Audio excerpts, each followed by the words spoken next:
ગાંધીનગરમાં બનેલી hit and રનની ઘટનામાં આરોપી હિતેશ પટેલને કોર્ટે 5 દિવસના રિમાન્ડ આપ્યા, પોલીસને સુપ્રત કર્યા। પોલીસે આરોપીની સાથે કોણ કોણ હતું તેની તપાસ કરવાની બાકી છે અને ગાડીની સ્પીડ કેટલી છે તેની તપાસ કરવાની બાકી હોય ત્યારે 5 દિવસના રિમાન્ડમાં ખુલાસાઓ થશે। ગાંધીનગર આમતક ન્યૂઝ બ્યુરોમાંથી જે.કે. પટેલનો એક વિસ્તૃત અહેવાલ। ગાંધીનગરમાં બનેલી હિટ એન્ડ રન કેસના ઘટનામાં આરોપી હિતેશ પટેલના 5 દિવસના પોલીસને રિમાન્ડ મળ્યા છે।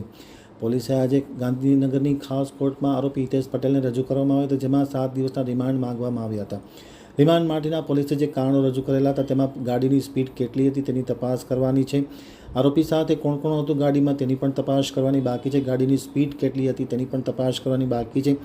આરોપી હિતેશના નશા બાબતે પોલીસે રિમાન્ડ અરજીમાં કોઈ ઉલ્લેખ કર્યો નથી, માત્ર ગાડીમાં તેની સાથે કોઈ હતું કે નહીં તે તપાસ કરવાની વગેરે કારણો દર્શાવી 7 દિવસના રિમાન્ડ માંગ્યા હતા। દલીલો બાદ મેજિસ્ટ્રેટે 5 દિવસના આરોપીના હિતેશ પટેલના રિમાન્ડ મંજૂર કરી અને પોલીસને સુપ્રત કરેલ છે, એમ આરોપીના વકીલ ભરત પંડ્યાએ અને રાહુલ બ્રહ્મભટ્ટે આમતક ટીવી સાથેની વાતચીતમાં માહિતી આપતા જણાવ્યું હતું।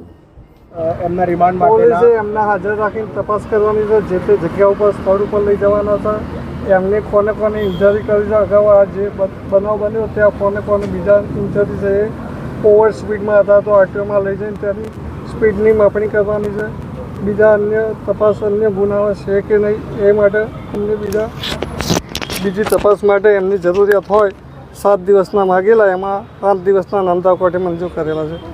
5 દિવસ ડ્રગ્સનો કોઈ ઉલ્લેખ હતો? કારણ કે પ્રાઇમરી એવું કહ્યું છે કે ભાઈ ક્યાંક નશાની હાલના કામે એવું કહી આઈઓ સાહેબ શ્રી અંદર રજૂ કરેલ નથી। 5 દિવસના રિમાન્ડ મંજૂર? હા, 5 દિવસના મંજૂર કરેલ।